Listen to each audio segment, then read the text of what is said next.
Jean Agulon, après Jérôme Leparoux et Marine Hénin, vous êtes notre troisième témoin.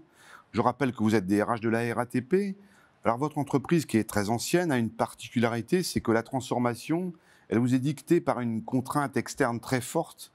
Depuis une dizaine d'années, différentes lois vous poussent l'entreprise vers l'ouverture à la concurrence. Est-ce que c'est votre principal vecteur de transformation ? À partir de 2025, une première partie de l'entreprise sera ouverte à la concurrence. C'est toute la partie qui opère le transport urbain par bus. Après, en 2029, ce sera la partie tramway. Et puis en 2039, la partie métro et RER. Concrètement, cette ouverture à la concurrence, qu'est-ce qu'elle veut dire pour l'entreprise ? Ça veut dire d'abord des transformations organisationnelles extrêmement importantes. Nous devons séparer les activités de gestionnaires d'infrastructures de nos activités d'opérateurs de transport pour garantir la conformité au droit à la concurrence.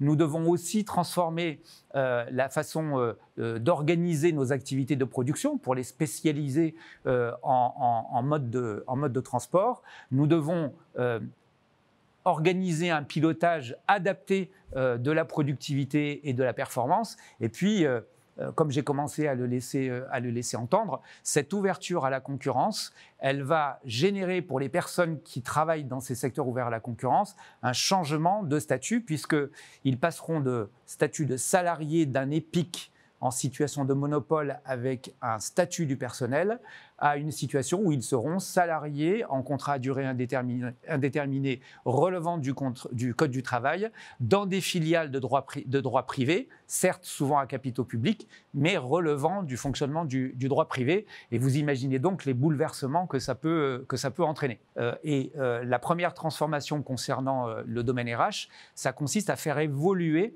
la promesse sociale, le contrat social, la promesse RH que nous formulons à l'égard de nos collaborateurs actuels et de nos futurs collaborateurs. Le modèle RH n'est pas tout à fait le même selon qu'on est dans un EPIC à statut, en situation de monopole, ou selon qu'on est dans une entreprise ouverte à la concurrence. Et on a une transformation, une évolution de ce modèle autour de 4 grands piliers. Tout d'abord, nous sommes en train de modifier la politique de rémunération qui doit s'adapter au fait que le turnover augmentera certainement du fait de l'ouverture à la concurrence. On a adapté nos instruments de fidélisation, de rétention, mais aussi d'attractivité de notre politique de rémunération.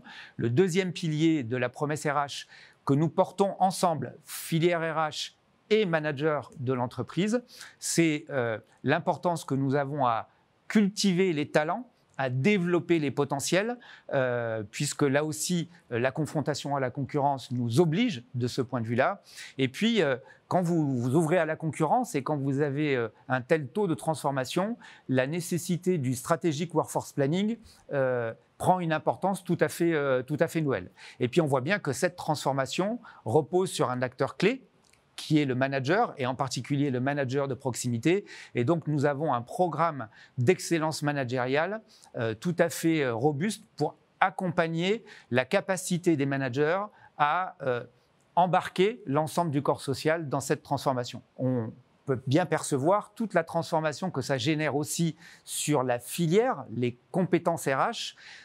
Donc, nous avons 2 dimensions de transformation dans cette filière, à la fois un champ de transformation sur l'efficience, à la fois le coût de production du service RH et l'amélioration de la qualité de service que nous fournissons, mais nous avons aussi tout un domaine de transformation de nos compétences pour ajouter à celles qui sont le point fort aujourd'hui de la fonction RH, les compétences de gestion des talents et d'accompagnement à la conduite du changement que nous devons proposer aux managers qui sont souvent en première ligne sur ces sujets.